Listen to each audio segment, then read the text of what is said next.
What's up, guys? Welcome back to the channel. It's the middle of rainy season here in Mexico, and we had been planning on bringing you guys a cost of living in Puerto Morelos, the expensive coffee mug. Don't forget that from our previous video.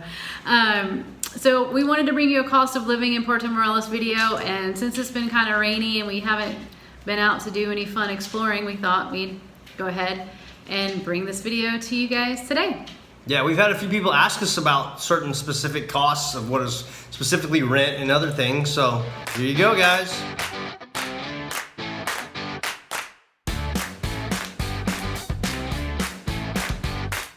Before we get going on the video, we have to make an important announcement and celebration.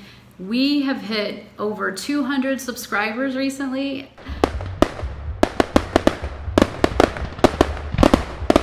And we are so excited. We are so grateful for each and every one of you who have subscribed and are watching our videos every week. Thank you from the bottom of our hearts. Thank you. It means so much to us. While 200 may not seem like a lot, it means the world to us. Yeah. We're often surprised that this many people want to watch what we're doing. So we're very grateful for each and every one of you that watch, support, comment, like, and many of you have been donating a little bit here and there to our buymeacoffee.com. We'll put the link in the description box below. So thank you guys for supporting us in that way. It definitely makes a difference when we're going out to shoot videos and we have a little extra money in our pocket to pay for some of the things we want to do to bring to you in a video. Okay, now on to the cost of living. We can tell you when we were looking for places to rent, we found places in the same neighborhood in a wide range of prices. So we settled on a place that is 8,000 pesos a month, which is about $400 US. Yes. And you can certainly spend way more than that in this neighborhood, as we mentioned, because we saw several places. And you know, it just varies on how much extras, I guess you could say, are in the house. Like for instance, we have a 2-bedroom, one bath, and it's very simple. In the kitchen there aren't any cabinetries or anything like that, so that's one of the things that we're missing. Layla drinking water. Layla's drinking water. Oh God. But as you can see behind us, we just have, I don't know if you can see that, but we just have a very simple couch area, a table here in front of us, and just a couple of beds. Yeah, so another thing you have to understand in Puerto Morelos is we have the port side and the colonial side, and obviously you're gonna get down to the beach area, prices are gonna go up. Like Don was saying, you know, the prices vary so much, and also because they have a high season and low season where we're at, right? The tour season, we're actually in the low season right now. It's the summertime is the low season. Depending upon the length of lease that you're willing to sign is where they come in and you really can negotiate with the landlords or the realtor agents. Since we went ahead and decided to do a 6-month lease and paid it all up front in cash, it really helped us out. So that was one of the things we looked at. And like Don said, you know, we have a basic house, but we still have everything that we need, and we're very comfortable.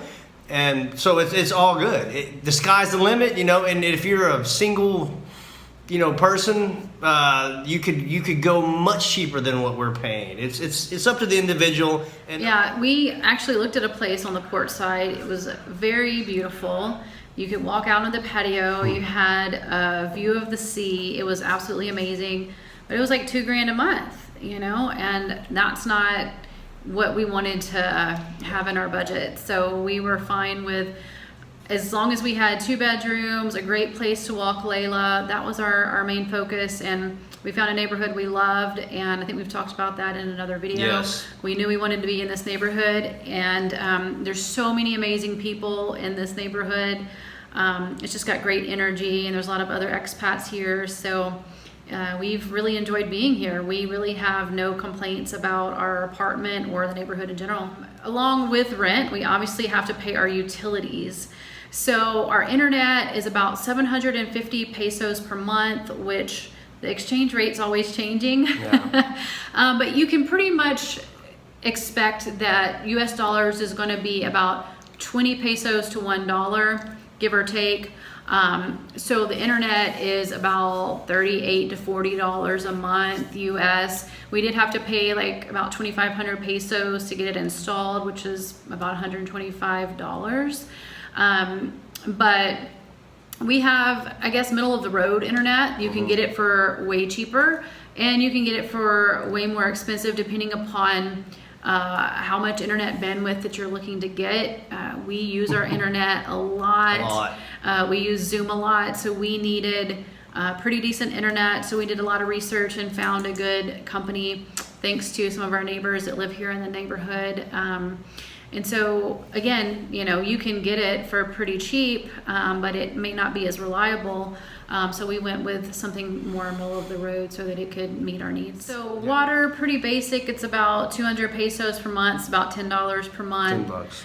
Our electricity, we get a bill every 2 months. And so we're expecting, based on our usage, to probably have about 1,200 pesos-ish for 2 months, which will be about $60 or so. So that breaks down about $30 a month. We really thought electricity was going to be way more expensive here, but you know, here we don't have central air. We have units in each room.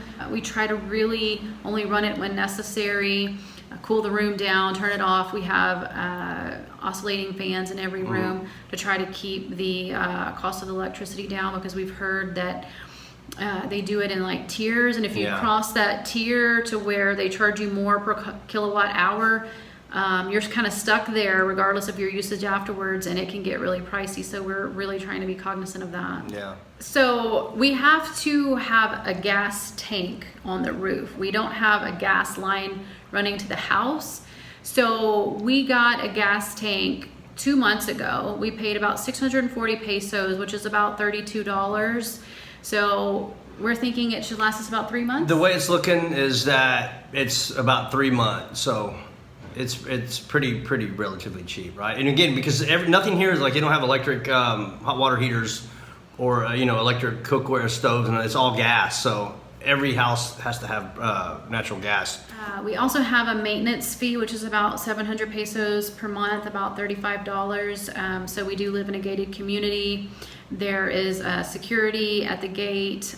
They take care of all of the yard maintenance. Also includes the pool. So the pool upkeep. Then we each have cell phones. We do a prepaid plan. I have Telcel, Greg has AT&T, but it's about 150 pesos each, which is about $7.50 each, which we were paying like $80 to $90 each in the US. So we get plenty of data. We're able to do what we need to do, and I mean, I think we have pretty reliable service. Yeah, I'm very happy with the internet providers, cell phone providers here. They're just as good as anywhere else. State Farm insurance, we still have insurance back in the US because our car is still registered in the US, so we have to continue to keep insurance in the US even though we're here in Mexico. Yes. So we pay about $45-ish to State Farm in the US, and we also had to buy insurance through a Mexican company to cover us in Mexico. It was pretty cheap online. It was for 12 months. It was $225.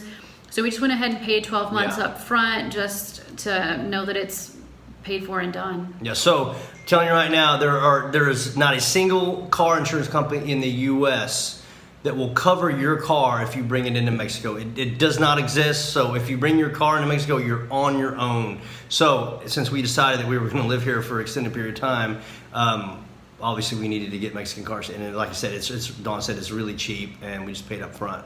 But we wanted to be, you know, safe than sorry. So. And other than that, really, we go out to eat, we buy groceries, we have to buy gas for the car. Yeah. And I'd say we average between about $1,200 to $1,300 just on miscellaneous stuff. that we have to buy, whether we go shopping or eating out, groceries or whatever. Gym membership. Gym membership, which is what, about 30? I think for the both of us, I think it's about $30 per person per month, which is, you couldn't get a single CrossFit membership monthly for $60 a month. So yeah, we're doing pretty good here. Yeah. So I think if you total everything up, we're just under about $2,000 US per month, everything included. When you kind of break down the things that we pay every couple months, you know, or every 3 months, we break it down to about $2,000 a month, and that was our goal. Yeah. That's kind of the goal we had in mind when we came here. We've been okay about sticking to it. There have been some months we've had some struggles with that, especially the first month we were here, because we had to buy a few things. We had to buy a microwave because this place didn't have a microwave, and little things like that. Little things like towels and yeah, we've had a few unexpected expenditures, and you know, and we used to watch videos about doing this movement out of the country, and they said always be prepared for unexpected, and they're absolutely right. You know, I got bit by a dog one day and tripped to the emergency room. I fell down some stairs and broke my wrist. Another trip to the emergency. We've had all these little things just kind of come up, obviously unexpected, so just something to be prepared for. But we have to say, like, the medical expenses here so cheap. are nothing. Like, Greg had to have an x-ray. I think it was maybe $30 that day. Yeah. When he got bit by the dog, I think it was maybe $50-$60 for the doctor visit and the medication he had to be on. I went to the doctor one time for my stomach, and I think it was like $20-$30 for the visit and the medication. I mean, like, medical expenses are way cheaper here than anything in the US. So, you know, definitely have extra room in your budget, but know that, you know, overall living expenses are a lot cheaper here. Oh, no. We think overall, if you really strip everything down, because again, some things are way more expensive in Mexico than they are in the States, and vice versa. So, and for ourselves and everything that we've researched and studied and learned, is Mexico is about 50% cheaper than the US. So it's a win-win situation. So if there's anything that you think we've left out, if you have any questions about anything, hit us up in the comments below. Hey guys, so as always, appreciate you watching and supporting the channel. If you stayed with us this far, please hit that subscribe button, hit like, and leave us a comment. Tell us what you think, right? We got a little surprise coming for y'all in a few days. We're getting ready to take a road trip and for about 4 days and do some filming, and we'll be bringing those videos to you, and we're very excited. It's gonna be a lot of fun. So until next time, guys.